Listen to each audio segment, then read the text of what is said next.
Hello, Diana. Hey, Kip, how are you? Good.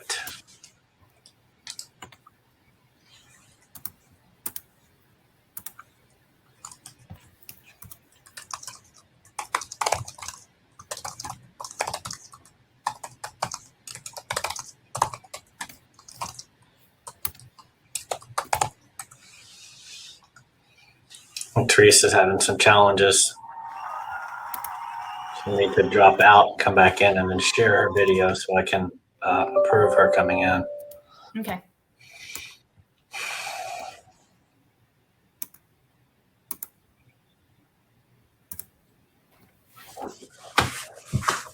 Hey, even cleaned off my desk. Look at that. There you go.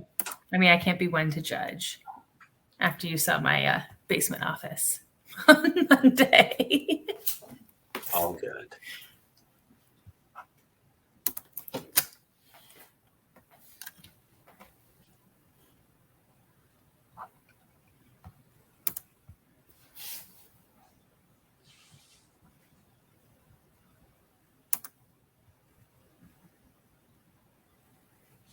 There she is. We made it. I was worried. I was freaking out. You're doing great. You're doing great. Okay, you're fine. We are technically live, so keep that in mind. You'll see people joining on the right-hand side. Up at the top, you'll see we got 6 others in, and hopefully that will fill up. But I'm excited about today. The event so far has been fantastic. I hope you've had a chance to listen to some of the sessions. Have just been amazing. Such amazing people. Yep. It's been good. I mean, I was listening to Lily Ledbetter and going, "Oh my God, this is the Lily Ledbetter," and then who is it? Martha Burke pops in and sends a comment into her. I'm like, oh my gosh. So yeah, some amazing people. Awesome. How are you, Diana? Good. Yeah. Yeah, things are good. Oh, Yeah. It's go time. It's conference season. huh? I said it's conference season. Oh, yes. That's a good month. October's my favorite month, so I'm happy. It's almost the end. I can't believe it. Well, it's almost the end of the government fiscal year, so I'm even happier. That too. September is crazy.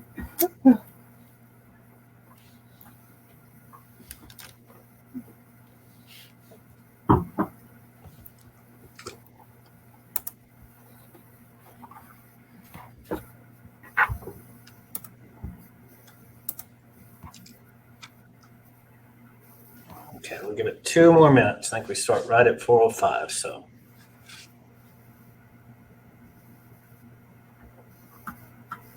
I'm afraid to touch anything. I know. It's like, Me too. I've got my screen set up just right, and I'm praying that no one tries to call me on this phone because I couldn't figure out how to put it on Do Not Disturb. oh, that's a good idea. Maybe I should do that myself. Okay, I did that. Let's place a bet. Is it going to go off or not, right, Kip? What's in it? What's the Oh, bet? I figured it out. Oh, well, that ruins the fun. You should have gone with Diana. No calls will come in, right? You win. That's right.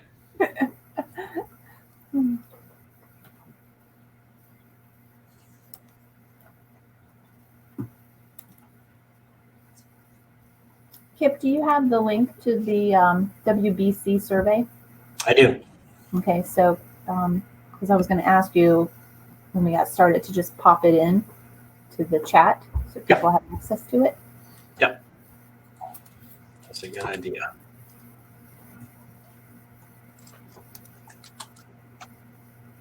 I see Cassie. Cassie.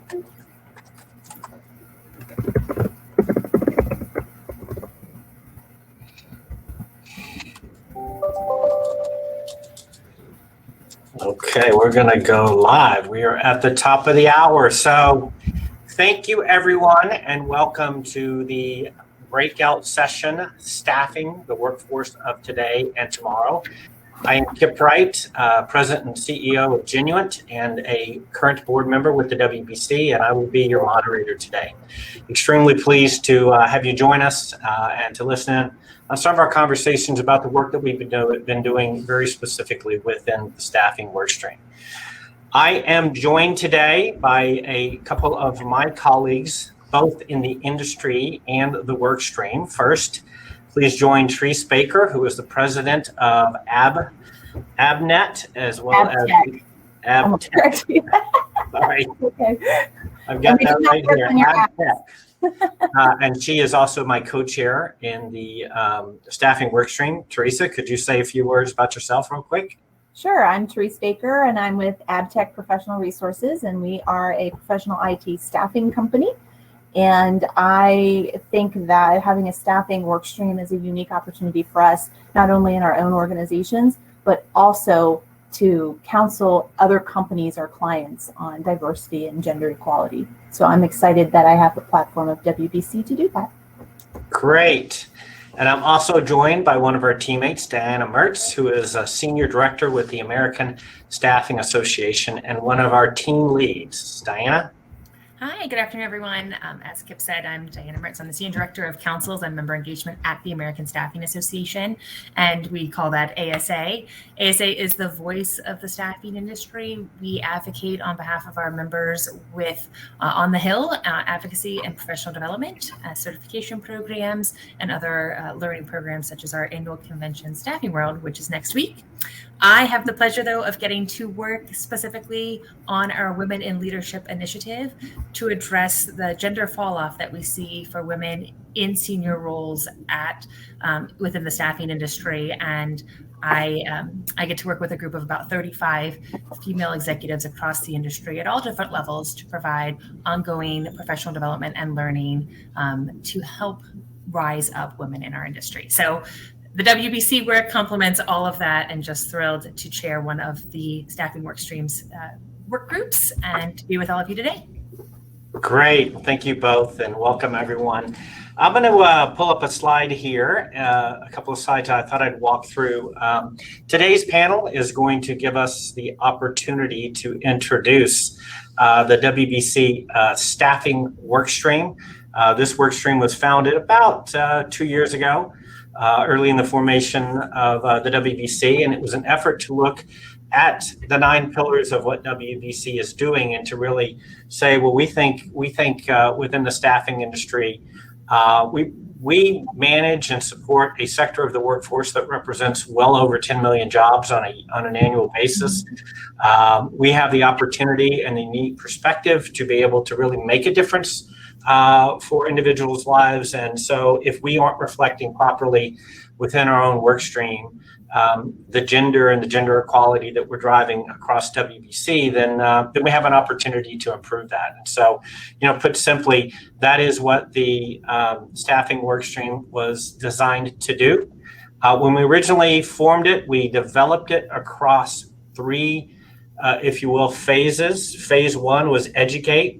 And that was to really look at where we were as an industry, to ask some of the tough questions. How do we look? How are we doing around gender diversity? What is the makeup of our organizations, both at the overall level and within the senior ranks? And if you will, to set a benchmark of where the industry is today. And in doing that, to also say, this is where we'd like to be. So now we know where we are. How do we measure our progress? How do we move ourselves along that continuum and truly make a difference in the industry that we work in? The second phase was elevate, and it was designed to really look at, all right, so now that we know where we stand, let's begin our efforts around communicating that benchmark, around sharing where we see the progress that has been made, and maybe more importantly, where the opportunities for continued progress can be made.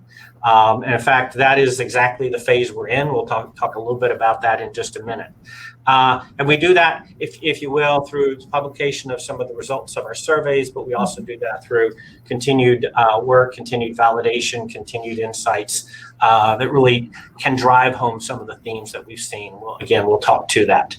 And the last phase is activate, and that is really pushing for some measure of results and continuing to track and to monitor our progress around that. And so we are really excited. We now have some 40 members that are in our work stream, senior executives that represent all sorts of facets of the staffing industry, from various skill sets to various sectors. And it's an amazing cross-section of individuals who are truly committed to making a difference in this industry.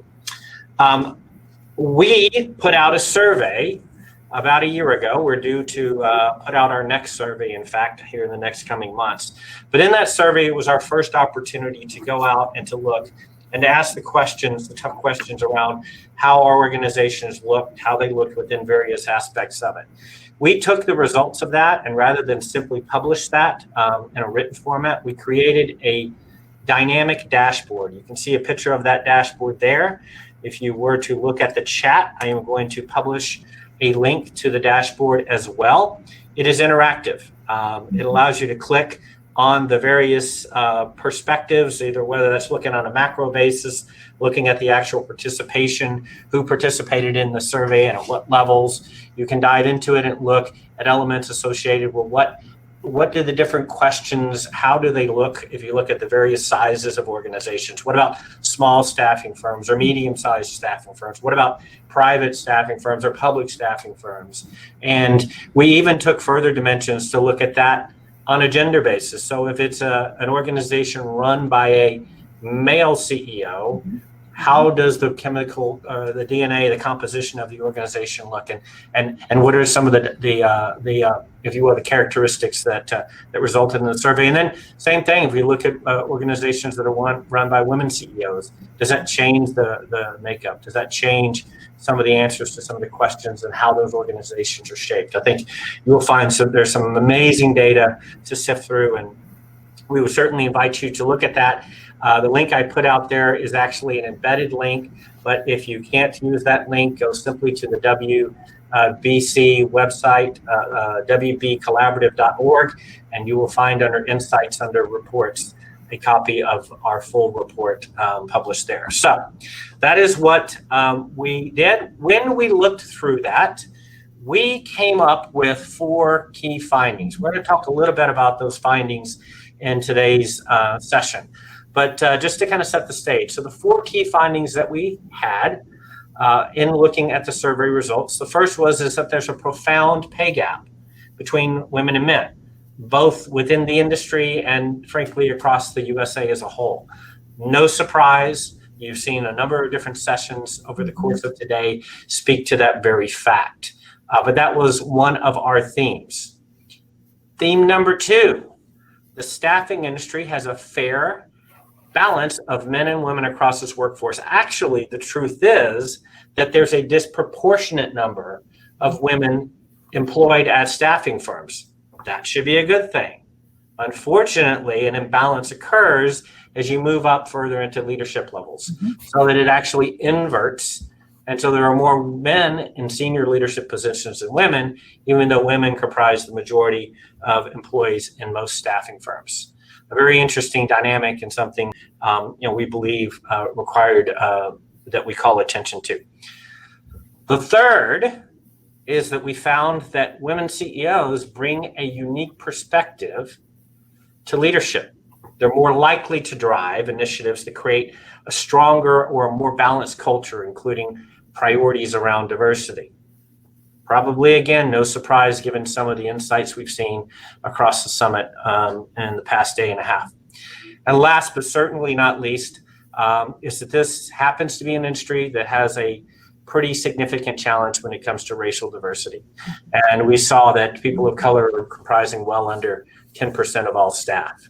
So those were the 4 themes. I'm going to stop sharing and bring my panel back on, because we would love to spend some time talking about that.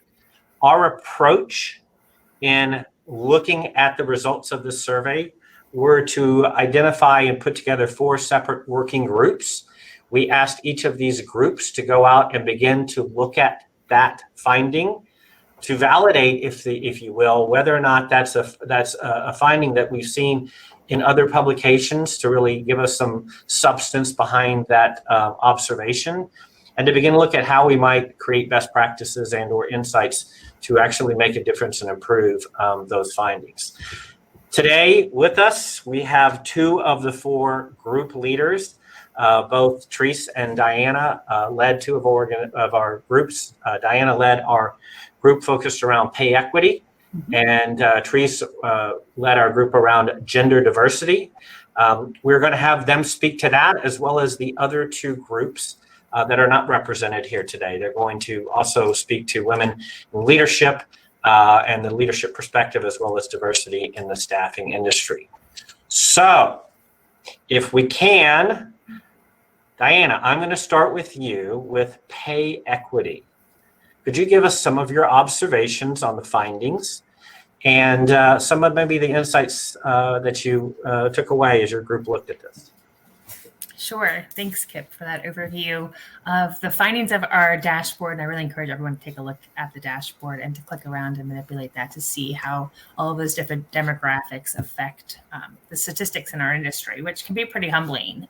One of the things that we found, though, with pay equity, when we looked at that thesis around the profound pay gap between men and women, it's not unique to staffing. We see it in the US as a whole overall. And so our group wanted to dive in a little bit further and discuss why we think that is the case and what other data points that we have beyond the survey that the WBC fielded. And one of the reasons and things that our group talked about the most was, at those lower level, those account executive positions, those commission-based positions, in fact, men and women probably have the opportunity to earn an equal salary to each other in those high commission-based positions. And that was something the group chewed on a little bit. And we've taken a look at some other survey results and seen that actually at those lower level positions, there's actually pay parity. When we look at another study that Clearly Rated came out with some results a little bit just a few months ago on, is that those lower level positions, pay parity is relatively evident.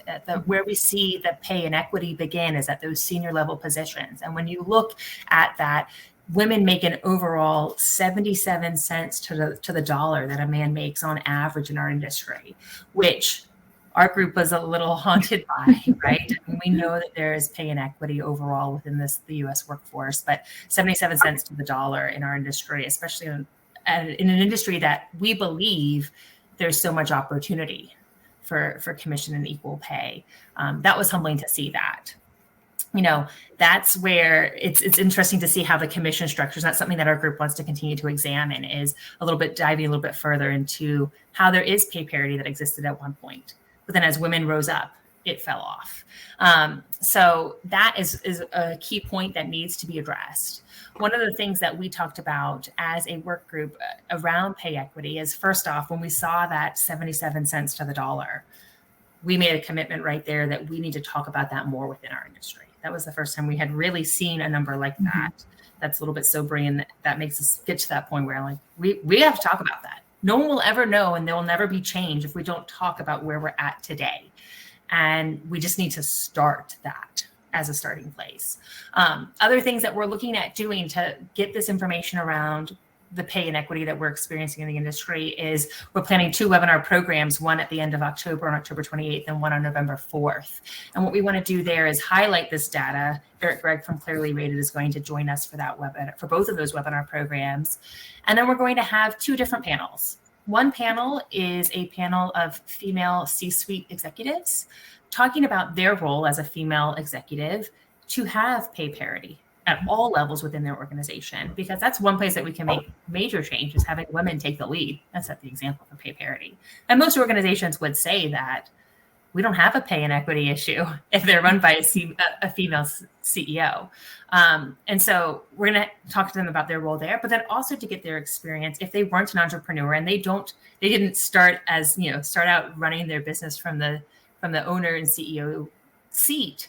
What was their career journey like to get to where their pay equity or where they're at in their career, and how do they advocate for their salary and themselves for equal pay at different points in their career, and what challenges have they overcome. From the other side of it, we wanted to have a panel around emerging leaders. What are they experiencing? They're at the levels probably where they're making equal pay to their counterparts. And how are they advocating for themselves? I mean, they're the future of the industry. And what can they do as an emerging leader in staffing to address pay equity head on in conversations that they're having within their teams? So those are a few things that we're talking about in terms of next steps, keeping the conversation top of mind within our industry, and then hearing from people that have been there and done that, have an opportunity to improve pay equity within their firms, and then those that will be the future of the industry long-term with our emerging leaders group. Great segue, if you will, to let me go over to Threase for a minute. Threase, the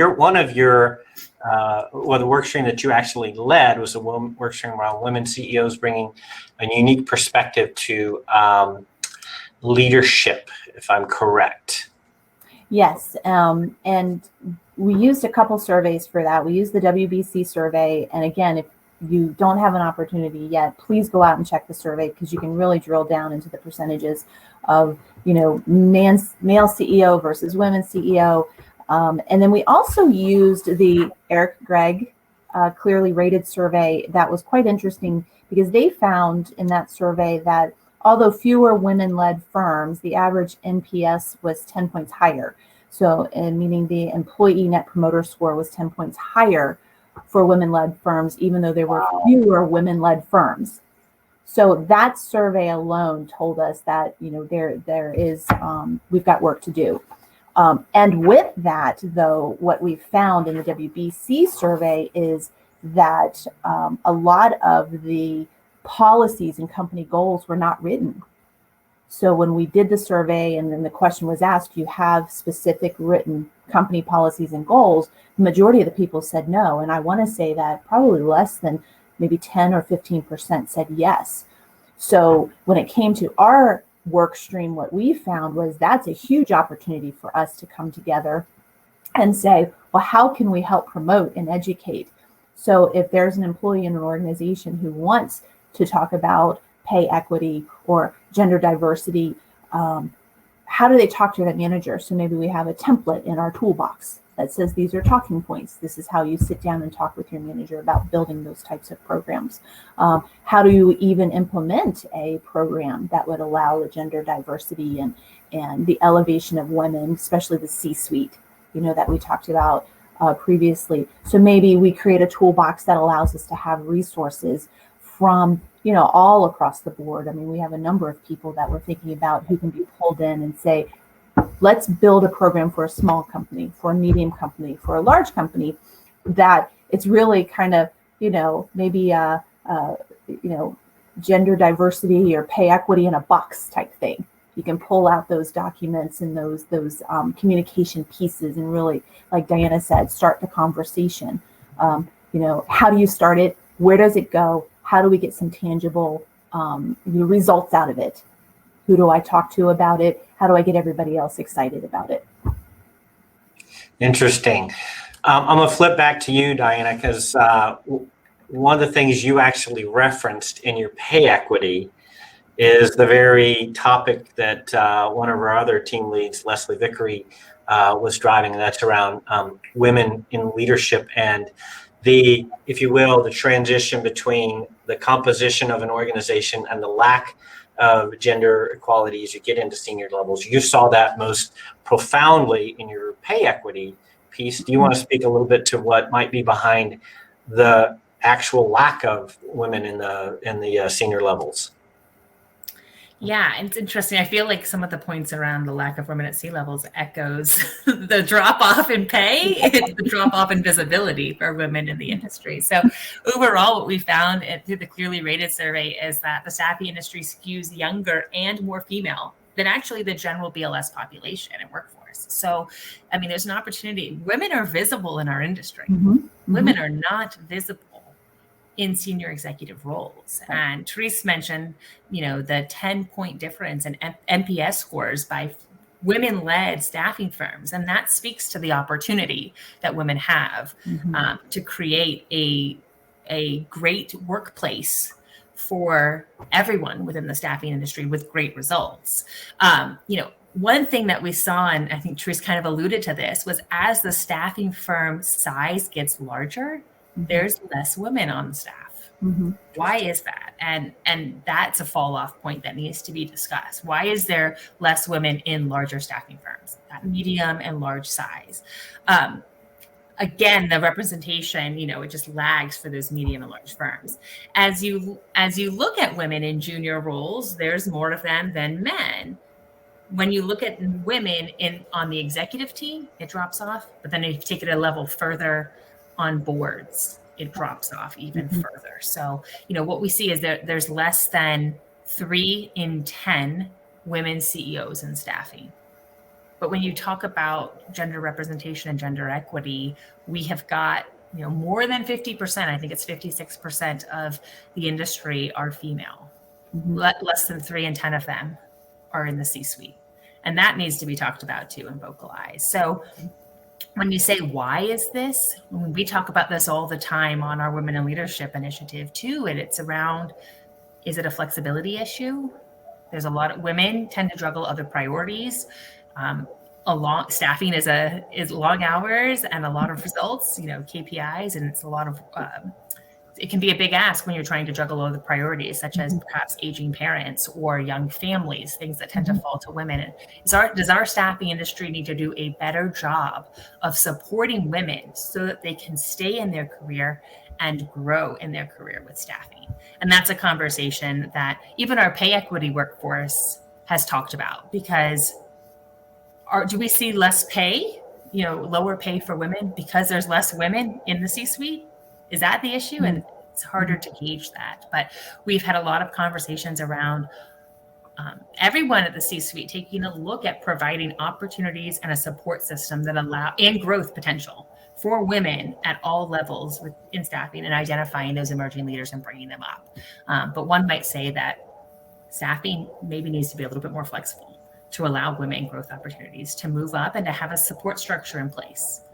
We had one person on our work group that said, have I taken women out of the running for potential because they have kids? Did I ask them if they wanted that opportunity? Right. Or did I take them out of the running myself? Or did I give them a position that I knew, a position, that I knew they wouldn't be able to do based on their other responsibilities that they're juggling in their life? That's not fair. Let me carve out an opportunity at a senior level that does work for them, because that's a high performer. And that's through being intentional, right? And giving and having that conversation. We saw, or at least I saw through today's conversations, as I read some of the chat throughout, some interesting strings. Of course, hopefully many of you saw the Ally for Her session, which really talks about the importance of men in the equation, being there as advocates, supporters, being aware, not asking you to be anything less than you as a man, but to ask you to be maybe even more empathetic in terms of the challenges, and more conscious and purposeful in your efforts. So I think that's part of the answer. I found one comment in it, in the comment session. One of the speakers spoke to this concept of, women are really good in these functional roles because they're empathetic, and so you need to push to have women into functional roles. And he used CEO as an example, chief HR officer as an example. I would probably challenge that and say, no, you got to push to get women into operational leadership roles. I think that's just equally as important. The second thing I think is interesting is that, as it goes along with this, but we've got to do a better job of mentoring our team members, of taking specific personal ownership and accountability to groom. We as men tend to do that kind of unconsciously with others that we like, that we hang out with. How are we going to change that approach and be just as intentional with those that perhaps we aren't spending as much time with, because hobbies are maybe different, but it makes the same importance in the workforce. And I think that's a relevant point. Threase, could you bring us home the last challenge that we saw in our industry or in the survey is that, a lack of racial diversity. I know you didn't lead that work stream. Do you have some insights that team has come up with? I do have some to share. Staffing industry analysts did a women in leadership survey, and some of the things they talked about, and I pulled some of the statistics out, that especially for board positions, that I think less than 10% of women of color are on board positions. They also said, well, our survey said women accounted for 36% of board seats at staffing firms. Representation tended to decline as the size of the staffing firm increased. So we just talked about that. And then small staffing firms, women accounted for a mid-range of 26 to 66% of board seats, but the large staffing firms, women accounted for mid-range of 5 to 36% of board seats. So when we talk about board positions, I think it's very important that women get elevated into board positions, and also women of color. And you had talked about, Kip, who's helping you. I always ask women, whose shoulders are you standing on? Because if you're not standing on somebody's shoulder, there's nobody there lifting you up. And I think it's important, like Diana said, we need to be intentional. I think that's a great word to use, and think about the person that's sitting across from us and what is it that she needs. I think we're very good doing that for men because they talk about it more easily. They know, right? They say, this is what I want, this many. But women, I think we need to really kind of pull that out. So part of the programs or things that we want to do is not only just the toolbox, but also how do we talk and educate women, all women, when you're asking for that pay raise, when you're asking for that board seat. What do you do? I have a perfect example. I have a good friend who was a CEO of a major company. I happened to meet him, spent some time with him over the year he was retiring. And I said, hey, I'd like to have your board seat. And he said, well, sure, I hadn't thought about that. And what did he do? He retired, recommended me for the board seat, and I got the board seat. So I'm very grateful, right? But you need to ask. Advocate, yeah. Yep. Advocate for yourself, yeah. Yep. Yeah, interesting. Diana, I know we've got only a few minutes here. Maybe one quick question for you and then one back to Threase. You kind of represent, in many respects, ASA represents the staffing industry as a whole. A word or two about why the industry should care about these challenges? Well, when you look at the representation of women just in our industry overall, I mean, they should care. It's more than half of our industry. Our industry is made up of women, not solely, men too. But when you look at the percentages, there's more women in our industry. And then when you look at too the differences between net promoter scores of those led by women versus those that are not, there should be more women in C-suite positions. And you see that, right? And why does it matter? Well, we're equal in the workforce, and we should have equal representation and equal leadership opportunities and potential. I think when you see, especially that there is pay parity in some ways in our industry already, we've seen that on those lower level account executive positions.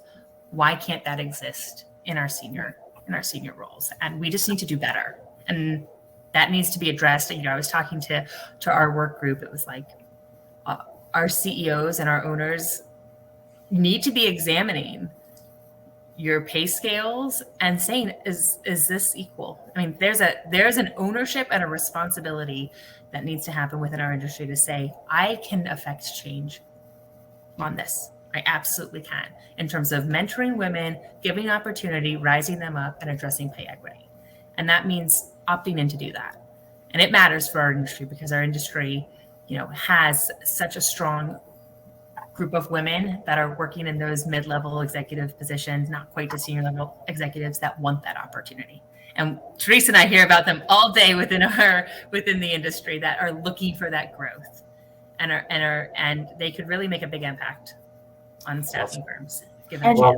And I'd like to just piggyback with Diana because again, we're staffing, right? So we're hiring for other people, other companies. So if we get it right, we can educate and elevate the companies that we're supporting, right? We can say these are the programs that we have. This is what we're doing internally to, gender diversity, women in leadership, promotion. And think about it, women, they're doing 5,000 things at a time anyway. You're cooking dinner and you're changing a diaper and you're talking to your husband and you're doing all these things. I read an article just the other day that said that a woman can go through an airport and have 2 kids, 10 bags, baby's crying, she's got to change a diaper, and she does it all. But if a man's coming through an airport, he's got 2 kids, bags, women are like, oh, can I help you?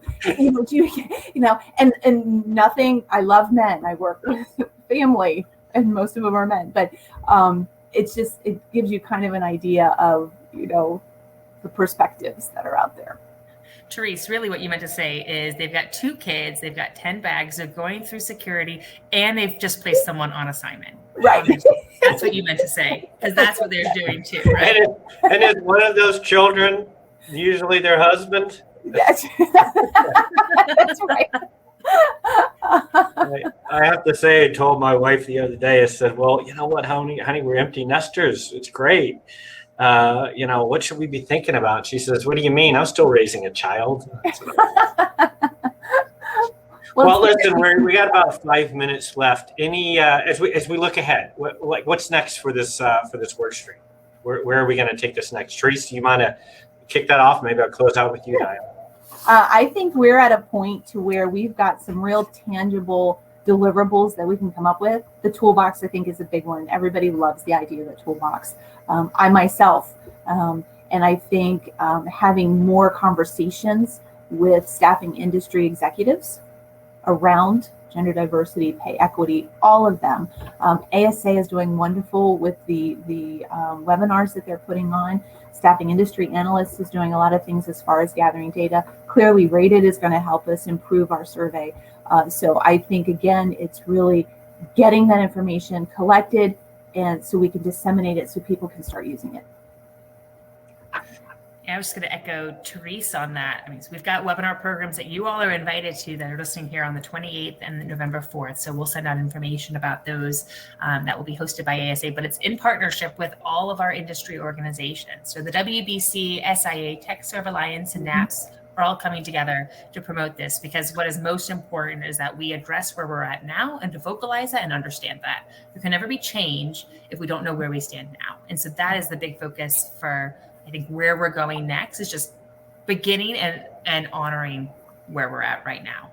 What you say is, how can we start? Well, just start somewhere. Start with a women in leadership program, perhaps within your firm. Make a conscious decision to identify one rising star in your company to mentor and give an opportunity to. There's a lot of small things that you just tuning in can do to start, but then with the WBC, we hope to support you through that. So to have some of the challenging conversations in the toolbox and the webinars that we have to keep this top of mind, and then to raise your hand and say, I commit to doing better. I commit to enacting change. And with that, we hope that the survey that we're hoping to field another version of the survey to see if we've made any improvement just with beginning to vocalize this, right, but to also get some further information. For example, I know that we want a little bit more information around pay equity in the next round of our survey, and to dive a little bit deeper into some of the unanswered questions, or just to see if we've made an improvement and have a little bit more understanding around, how does commission affect pay equity in our industry, that sort of thing. So this is just the beginning, but that first step, while WBC is continuing to put together resources and opportunities, doesn't mean that you can't make a first step within your staffing firm around finding mentorship opportunities, asking for change, and owning up that there's an opportunity for improvement within our industry.